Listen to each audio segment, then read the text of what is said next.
Pat Mayo Hour.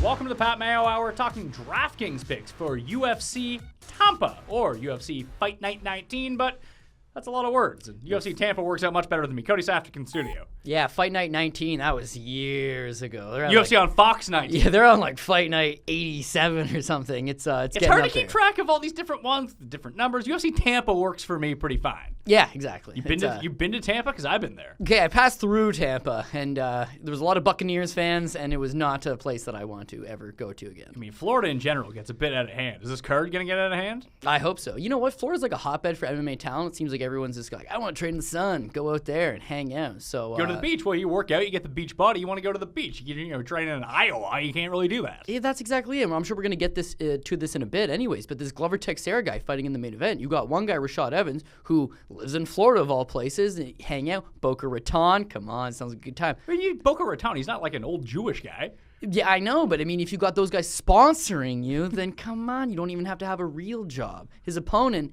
Danbury, Connecticut.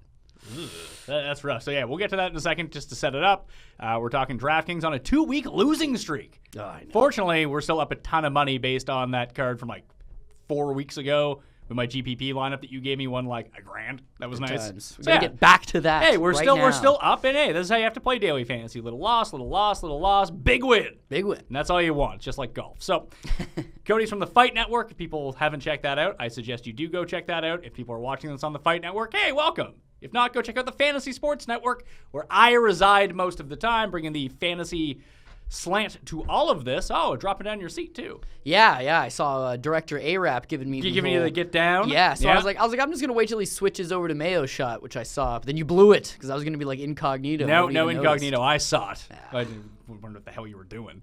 But you're gonna bring the MMA analysis based on these fights. I'll try to figure it out from a daily fantasy sense of what your best plays are in terms of game theory.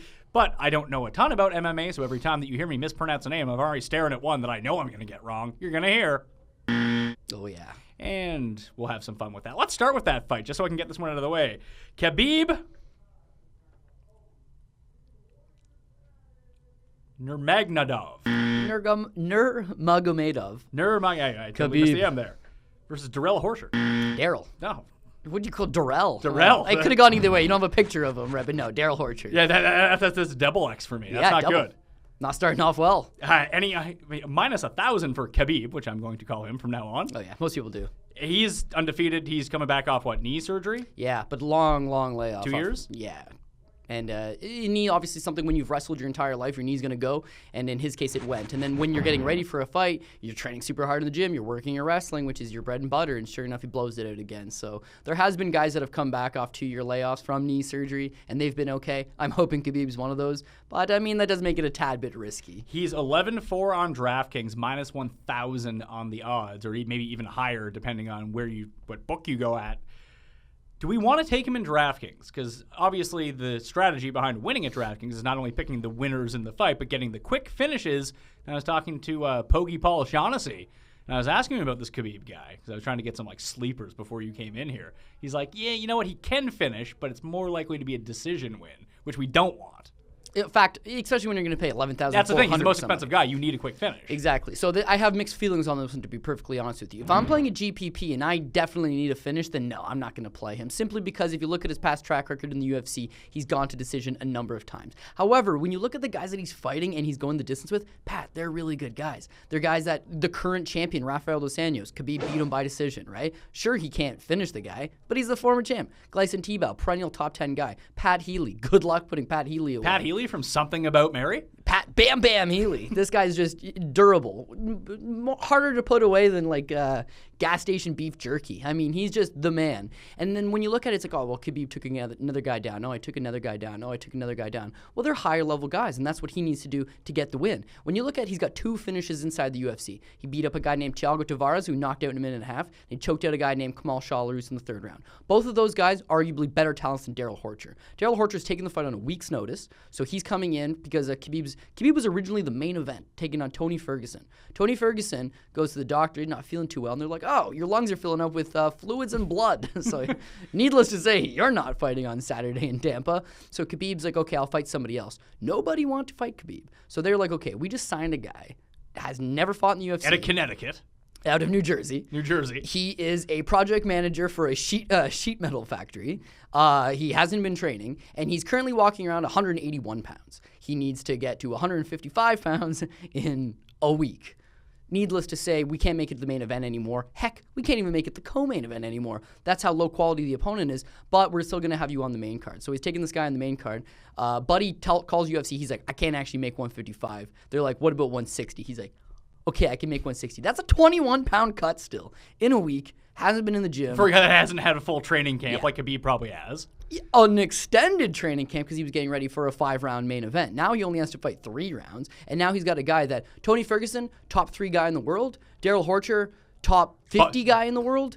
So I think when people are like, oh, he always goes to decision. Yeah, he goes to decision against guys that are top 5, top 10 opponents. Now that he's got a top 50 opponent. Can he take this guy down and just overwhelm him and get the ground and pound TKO? Yes. So I did play him on a cash game, but I avoided him on GPP. So is there any other, like, Lyoto Machida's on this card as well. He's $11,000. So that gives you a savings of $400 depending on how you want to structure your team. He's taking on Dan Henderson. How old is Dan Henderson? 45. Okay, fair enough. So Machida is your second most expensive guy, I think? Yeah, Lyoto Machida is definitely one of the more expensive guys, and I don't know it's so much that people are betting on Machida as much as they're betting against a 45-year-old Dan Henderson. Well, basically, I went and scoured Twitter. I did a bit of research this week. Nice. I know. I'm trying to learn a little bit. Helping me get back on track. Yeah, I'm trying to bring whatever I can to the table. Yeah. So I sort of crowdsourced a lot of UFC writers, and just to see who people's locks were sort of thing. And everyone kind of thinks that Machida is probably your best bet outside of Khabib on this card. Absolutely. Well, if you look at Lyoto Machida, he's lost his last 2 fights. But 2 fights ago, he fights the current champ, Luke Rockhold. And the thing is, he gets concussed in the fight. At the end of the first round, he's concussed. He gets basically taken out in the second round when he's so concussed that he gets choked out. Now, he has a really quick turnaround against Yoel Romero, who is a top 3 guy in the world. And because of that, I'm assuming he fights the entire fight concussed, and he gets knocked out because he's just not there. Now he's done the right thing. He's taken the time off. He's cleared the cobwebs. And at 37, people are starting to think, is he getting a little old? Well, he's significantly younger than a 45-year-old Dan Henderson. These guys have fought before. Lyoto Machida got the split decision victory since then. And Dan Henderson, I would say 2012, 2013. Okay. So enough a long time ago. But that fight was at 205 pounds. Both guys are now at 185 pounds. I think Lyoto Machida is quicker. He's a little more youthful at that weight. I think it'll serve him pretty decently. And one thing with Dan Henderson, he's got 2 things. He's got that right hand, which is just legendary, and he's got a legendary chin. Since he fought Machida last time, he's been KO'd 3 times now. The first 3 times of his career. So is it a fact that between the time I was born, essentially, to the time I was 41, 42, nobody ever knocked me out, and now I've been knocked out 3 times in the past 5 fights? Is his chin gone? Potentially. And if it is, Lyoto Machida should get the finish. So now I'm looking at that at $10,600. When I'm looking at that at $11,000, second most expensive guy on the card. If I don't want to take Khabib, then I got to take Machida. And when I look at my cash game, I decide to go with Khabib. When I look at GPP, I can't get Khabib and Lyoto. So because I want to afford some other guys that are going to be a little more value, I'm going to save that money, that $400, and I'll take Lyoto Machida. All right, so let's go to the main event. Rashad Evans versus Glover Teixeira. Is Rashad Evans still good? Well, he's another guy that's taken 2 years off for various injuries. And then when he returned off his long layoff against Ryan Bader, he looked extremely flat.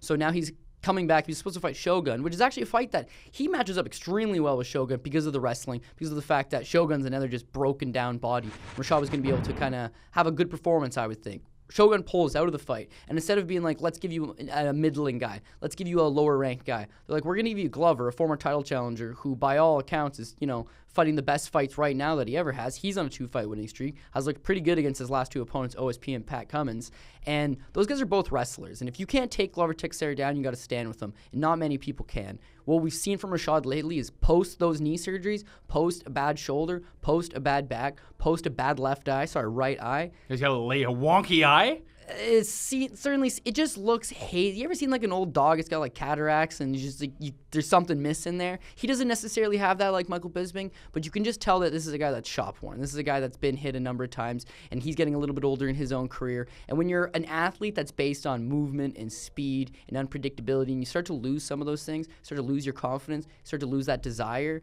that kills you. It really does. Teixeira is a 2-1 favorite in this fight. He's $10,300. Is that worth it? No, I don't think so. The fact that he's 2-1 straight up, I don't like that to begin with. I mean, I do agree that he's the favorite in this spot, but 2-1 just seems a little bit bold for him. And then when I look at the actual price, this was supposed to be a 3-round fight, and it got extended to a 5-round fight. Why? Because Khabib was supposed to be in the main event, and when he got switched out, main event had to be 5. So they basically told Glover and Rashad, hey, you guys are fighting 5 now. Fight Network caught up with Rashad, and he was like, yeah, this could get ugly if it makes it to 4 or 5, because he's basically admitting, I'm not in shape to go 4 and 5. I practice for a 3-rounder. They talked to Glover, and he was like, I don't really care. 3 rounds, 5 rounds, It's all the same to me. Yeah, but what that does is that when you go into a fight thinking, I got to fight for 15 minutes tonight, then your whole training camp, you've used energy. I'm going to use this much energy in the second round. You've tried to plan the stuff out. When they tell you all of a sudden, you're not fighting for 15 minutes, you're fighting for 25 minutes, what does that cause you to do? It causes you to save energy. So you're like, I was going to blitz him in the first round, but I think I'm going to just play it out. And because of that, you're going to see a slower pace. And because of that, putting Rashad away is very hard anyways. I don't see the value at 10-3 on taking Glover because I don't think he's going to get a finish. It's possible that he cruises on a 5-round decision, but that's not going to give me enough points. Even if he gets a 4th-round finish or a 5th-round finish, in terms of DraftKings score, it doesn't really make a difference. Yeah. That's basically a decision win in terms of points. Yeah. So we don't want that anyways. So yeah, and Rashad Evans has been finished like 1 time in his entire career, so I'm really not banking on that happening. Any quick finishes, like lock it in, that you see down this card? I want to say lock it in, and 100% for GPP lock it in, but Oluwale Bamgbose, the Holy War. Bamgbose versus Cezar Ferreira? Yeah, it's Ferreira. I know. That seemed like the one, the kind of There's an I in there. Yeah, Ferreira. F-E-R-R-E-I-R-A.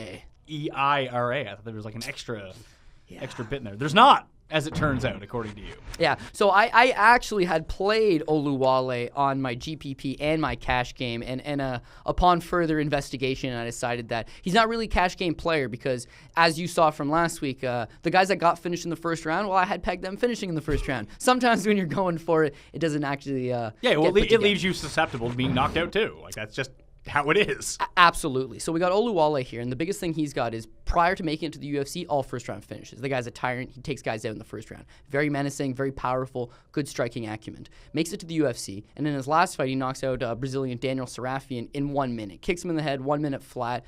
Good night. Cezar Ferreira, also a Brazilian fighter, fought this Daniel Sarafian guy to a split decision.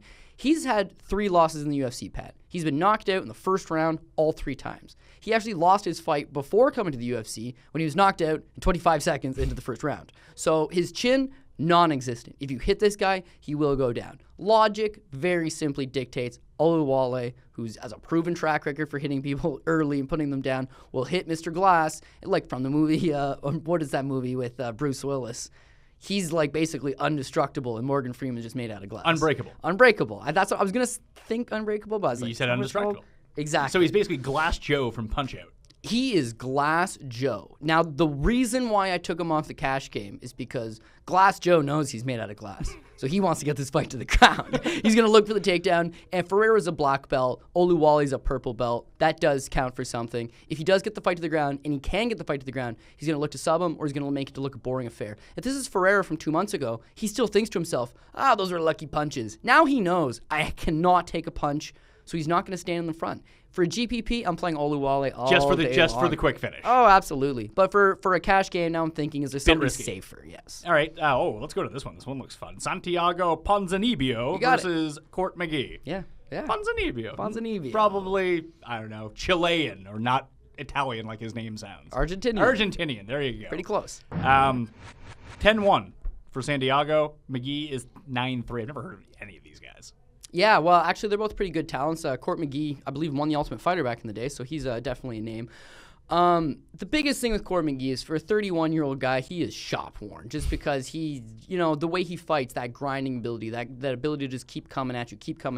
You hit him 10 times in the head, he takes all 10 shots, and then he keeps coming at you. And as a result, he breaks guys later down the stretch in fights where they're just like, my God, what can I do to put this guy away? I mean, it doesn't seem like anything works. He mentally breaks you, he physically breaks you. Against Ponzinibbio, I just don't see it happening because he's a little more talented, he's a little quicker, he's got heavy hands, he trains out of a better gym.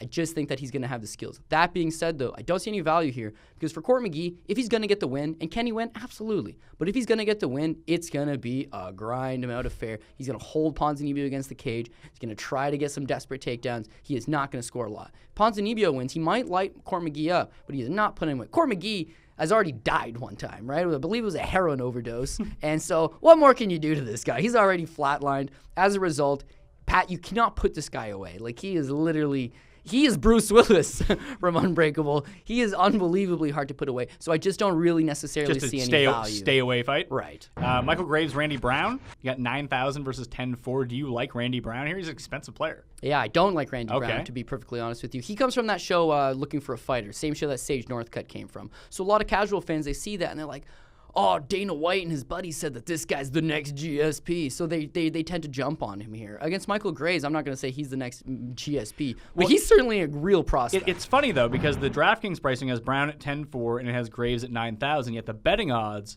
are a pick 'em. Yeah, exactly. And so for that reason alone, you probably want to take Graves, at least on a cash game, if it's going to be a pick 'em and you're getting it from 9,000. But I decided to play him on both just because, honestly, Michael Graves is someone who I am sold on. 25 years old, young kid, used to train at American Top Team. Now he's back home in his native Georgia. He was on The Ultimate Fighter, Pat, and his whole coaching staff was like, this is the guy. This is the best prospect we have at the gym right now. He's the man. He loses his first fight to the eventual show winner.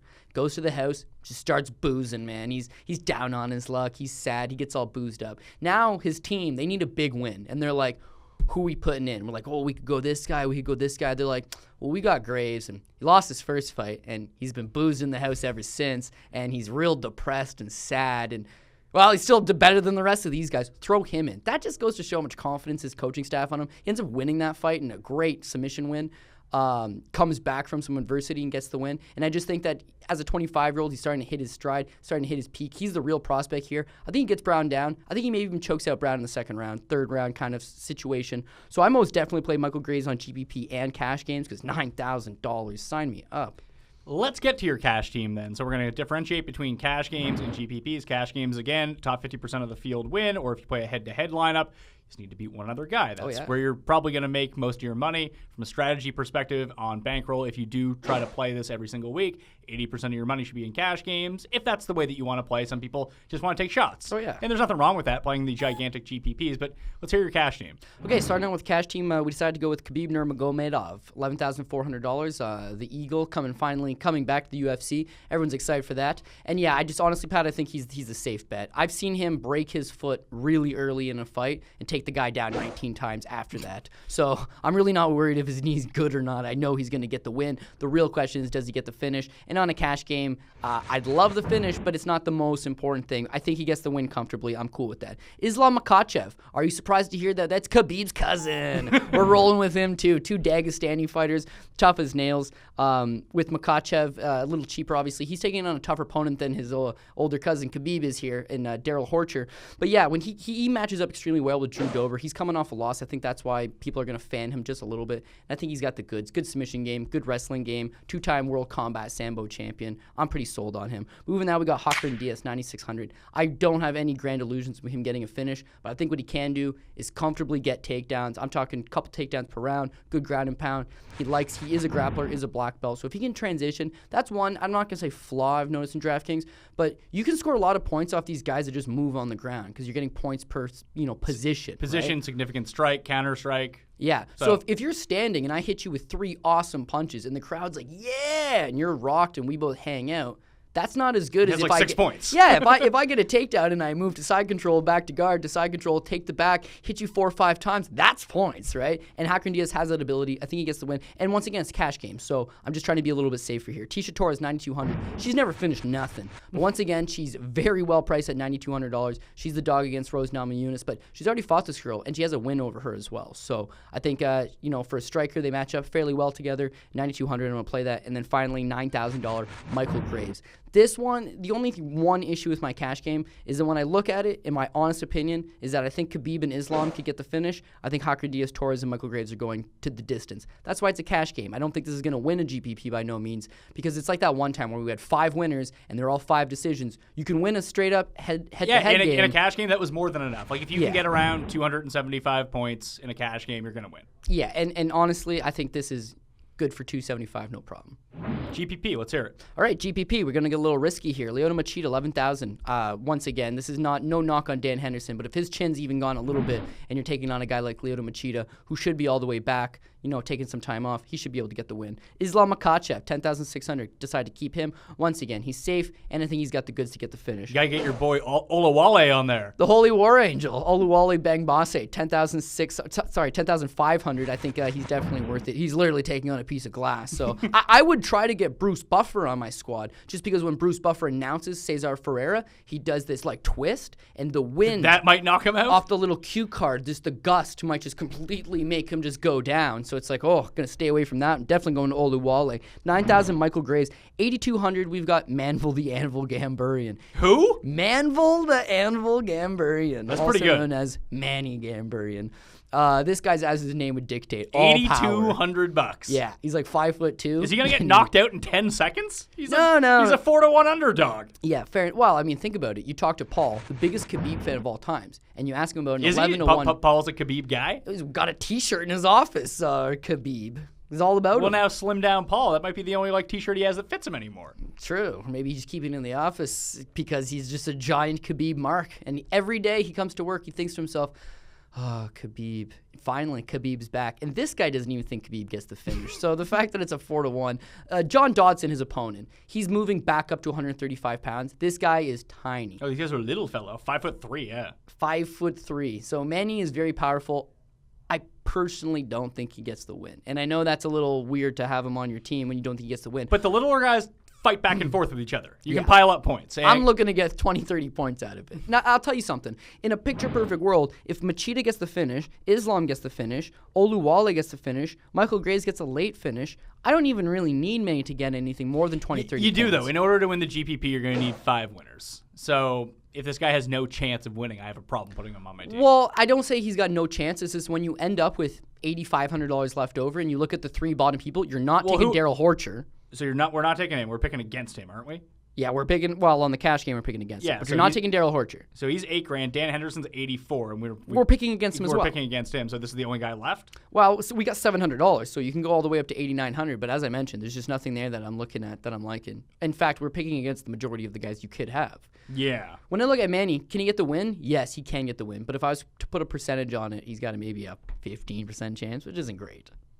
Let's go with it anyway. Maybe he flukes out and gets the win. Yeah, absolutely. And the rest of our team hopefully does pretty well here. Well, that's what we're aiming for. We're aiming for the rest of the guys to do pretty good. And as I mentioned, if Oluwale can get a first rounder, Lyoto Machida and Islam Makhachev can get second rounders, and we got Graves in a second or third round, we're going to have a decent amount of points. Man, you just got to go the distance, and hopefully they give him the nod. Yeah, maybe we sneak one out. If anything, he'll be at low ownership, so if he does hit or at least score a decent base of points, we're going to be the only ones that have him. It's important to know, too, Manny Gamburyan won the Ultimate Fighter at finished second on the Ultimate Fighter against Nate Diaz. That was the guy that beat him out on it. It was 155 pounds. And now he's fighting at 135? Yeah, and Dodson's coming up from 125. So he should have more power behind his punches. He's not going to be any taller, I'll give him that. But he is going to be thick, and he's like a fire hydrant. Dodson's a wrestler and a bit of a finesse fighter who's fast. But if you can't take down this little fire hydrant like the way you take down these little tiny flyweights, well, you're going to have a bit of an issue on your hands.